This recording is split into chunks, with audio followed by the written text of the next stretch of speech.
이 시간에는 영양소의 불균형과 그것이 질병에 어떤 영향을 미치는지에 대한 것들을 설명할 거거든요. 자, 요즘 못 먹는 사람 있냐, 굶어 죽는 사람 있냐, 이런 얘기를 하는데 그 영양의 총량과 균형은 다른 거예요.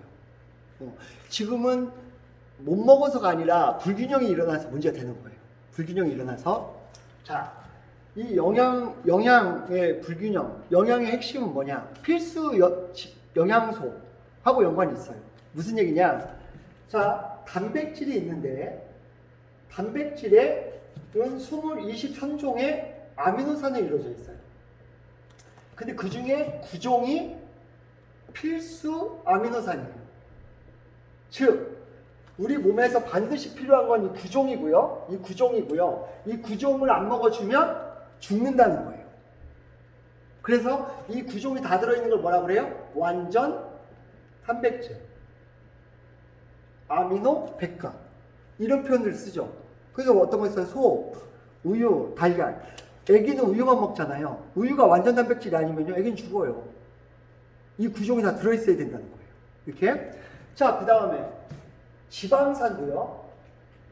지방산도. 자, 여러 가지 지방산이 있는데 오메가3와 오메가6가 필수 지방산이에요. 그래서 안 먹으면 죽어. 그러니까 오메가3가 필요하냐 마냐 이런 얘기를 하는 것처럼 무식한 얘기 없는 거예요. 오메가3는 반드시 필요해요. 안 먹으면 죽어요. 어떤 누트로, 등푸른 생선을 먹느냐, 들깨 참깨에서 먹느냐, 어디에서 먹느냐로 달라지는 것 뿐이지, 그 등푸른 생선이 오메가3가 많이 들어있어서 풍부하게 이걸 섭취할 수 있기 때문에 각광을 받는 거예요. 오메가3는 반드시 먹어줘야 되는 거예요. 그래서 산모가 오메가3를 안 먹으면 눈해증, 극단적으로 애가 뇌가 안 생겨요. DHA가 없어가지고. 또는 발달을 못해요. 그래서 충분한 오메가3를 먹어줘야 되는 거예요. 산모는. 보통 분들도 꼭 먹어야 되고. 그 다음에 미네랄은 이걸 광물이라고 하는데 이건 다 필수예요. 그러니까 뭐 어떤 거 있어요? 뭐 철, 아연, 구리, 크롬, 뭐 코발트, 뭐 별의별 게 다 있는데 이것들이 모두 필수라고요. 그래서 그게 없으면 죽어요.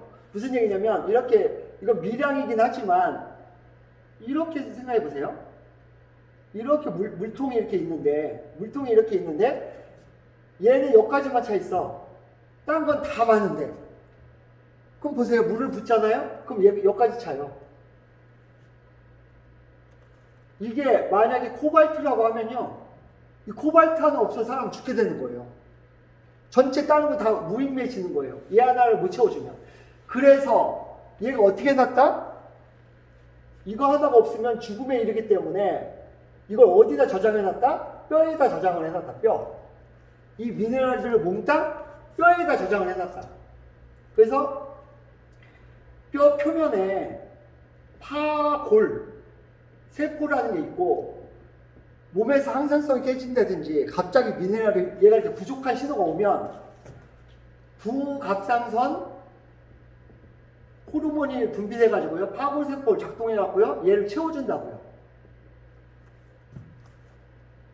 계속. 그래서 뼈에 저장되어 있는 걸 녹여 쓰게 파골세포가 작동되어 있는 거예요. 이래서 일어나는 게 골다공증이죠. 얘를 자꾸 갖다 쓰니까 여기가 비는 거 아니겠어요? 그러니까 미네랄은 골다공증 예방하려면 반드시 먹어주지 않으면 목숨이 위태로운 거예요. 그러니까 여러분의 골다공증은 여러분의 목숨을 연명해주기 위해서 몸에서 이런 작동을 해서 만들어낸 거다. 그 다음에 비타민은요, 동물들은 몸에서 만들어요. 동물들은. 근데 인간은 안 만들어요. 못 만들어요. 그래서 이것도 필수가 된 거예요. 인간한테. 그래서 비타민 A가 모자라면 야맹증. 많이 아시잖아요. B는 각기병, C는 괴혈병, D는 꼽축. 뭐 이런 것들이 된다고 하는 게, 비타민이 우리 몸에 없으면 일으킨 질병이기 때문에. 자, 그러면 얘네들이 하나라도 없으면 이 많은 거지. 예를 들면 아연 대신할 수 있는 건 없어요. 칼슘도 대신할 수 있는 게 없어요. 칼슘뿐이에요. 그러니까 그걸 뼈에다 저장해서 갖다 쓰는 것 뿐이라고요. 이렇게. 그러니까 이 구종도 대신할 수 있는 게 없어요. 오메가3도 대신할 수 있는 게 없어요. 탄수화물은 지방이 대신해요. 이해되시죠? 그래서 얘는 반드시 먹어줘야 된다. 안 먹어주면 죽음에 이른다. 라는 거고요. 또 여기서 중요한 게 뭐예요? 기량작용하는 게 있어요. 기량작용. 얘만 많이 먹어주면 되는 게 아니고요. 칼슘은 기량작용이 누가 하냐? 인이에요. 인. 그래서 인을 많이 먹으면요. 칼슘이 부족해져요. 인이 많이 들어있는 게 콜라 같은 거예요. 콜라를 많이 먹으면요. 인을 많이 먹으면 인하고 칼슘이 뭐 1.5대 1 뭐 이런 비율로 있어야 되는데 인을 많이 먹게 되잖아요. 그러면 인산 칼슘에 의해서 칼슘이라는 걸로 만들어져 갖고 인이 칼슘을 끌고 나가버려요. 그러니까 콜라를 많이 먹으면 뼈가 녹는다고. 이렇게. 그래가지고 잘 생각해 보시면 얘가 인을 많이 먹는 건 인을 많이 먹는 게 아니고 칼슘을 배출시켜버리는 결과를 만들어낸다고요. 이게 기량작용이에요. 기량작용. 이렇게 해서 만약에 칼슘이 인을 많이 먹어서 부족해졌다. 근데 백혈구의 핵이 칼슘으로 만들어져요. 그러니까 백혈구에 문제가 생긴다는 거예요. 그럼 면역에 문제가 생기겠죠. 첫 번째. 그 다음에 백혈병 강의 다시 한번 돌려서 들어보세요. 백혈병 위험이 생겨요. 그래서 지난 시간에 강의했던 미네랄 결핍에 의해서 백혈병 단계에 보면 이 칼슘 하나 부족으로 염증, 백혈병이 못 만드니까 백혈구 염증이 만들어지고요. 그 다음에 수축이완, 쥐가 나고요. 그 다음에 다한증이 생기고요. 그리고 빈혈기가 오고요. 그 다음에 자가면역 질환이 온 다음에 죽음에 이르는 백혈병이 온다는 거죠. 2단계가 요거 하나 부족으로 오는 거예요. 근데 이거 적게 먹기도 했지만 인을 많이 먹기도 했다는 거죠. 이걸 기량작용이라고 해요. 이 균형이 깨졌을 때 목숨이 위태롭기도 하다는 거예요. 그래서 제가 꼭 말씀드린 건 영양소가 말씀드린 건 뭐냐면 이 균형이 굉장히 중요하다. 이 균형이 굉장히 중요하고 이 영양소들이 이 면역도 결정하고요. 혈액순환도 결정할 수가 있어요. 비타민 B6가 부족할 때 호모시스테인이 만들어지기도 하고 그러니까 이 영양소들, 이 비타민이 부족할 때 무슨 질병이 생기는지 이런 것들을 알고 계셔야 지금 내가 이렇게 떨리는 거 보니까 한번 생각해 보세요. 여기가 막 떨려.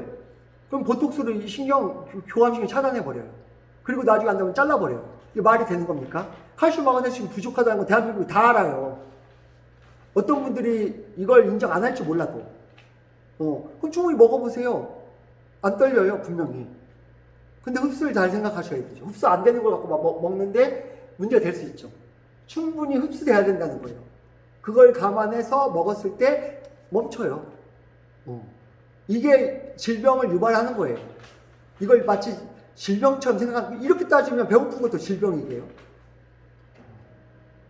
그래서 하여튼 여러분들이 이 영양소에 대해서 알면 알수록 건강에 한 발짝 다가갈 수 있고 질병을 예방할 수 있는 길이 열린다라는 거 말씀드리겠습니다.